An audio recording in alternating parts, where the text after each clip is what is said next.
নমস্কার বন্ধুরা, আজ আমি আলোচনা করব আরতি শব্দের অর্থ কী, আমরা কেন ভগবানের সামনে আরতি করি।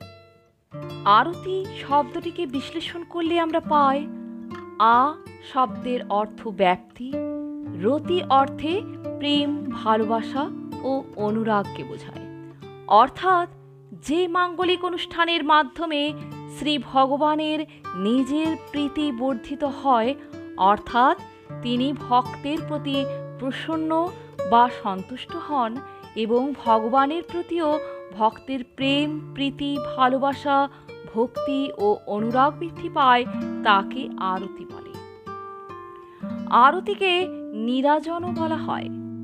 একান্ত মনোনিবেশ করে ভগবানকে ধূপ, দীপ, পুষ্প, প্রদীপ, চামর, অর্ঘ্যপাত্র, ধৈত বস্ত্র, ব্যজন ইত্যাদি দ্বারা ভগবানকে আরতি করতে হয়।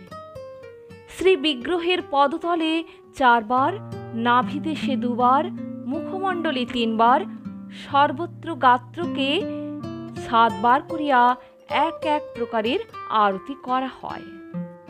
এরপর আমি বলবো আরতি আমরা করি কেন, আরতির মাহাত্ম্য কী।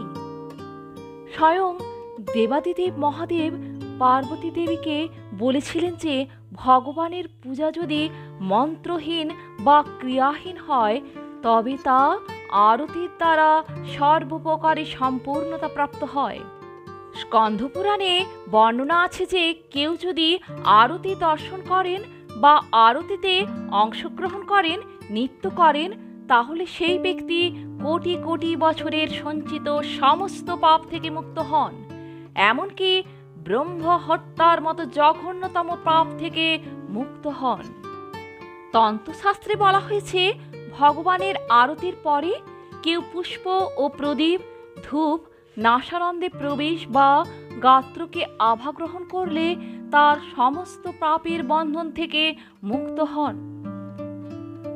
বরাহ পুরাণে বলা হয়েছে যে কেউ যদি আরতির সময় শ্রী ভগবানের শ্রী বিগ্রহ বা মুখমণ্ডল আনন্দভাবে দর্শন করেন, শ্রী যমরাজ তাকে দেখে ভয় পায় এবং মৃত্যুর পর তার বৈকুণ্ঠ ধাম প্রাপ্ত হয়। তাই আমাদের সকলের কর্তব্য বা উচিত শ্রী ভগবানের আরতিতে অংশগ্রহণ, কীর্তন, দর্শন, নৃত্য করা। তাতে ভগবান সন্তুষ্ট ও আনন্দিত হন।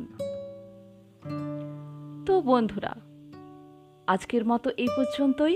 ভিডিওটি ভালো লেগে থাকলে চ্যানেলটিকে সাবস্ক্রাইব করে পাশে থাকবেন। ধন্যবাদ।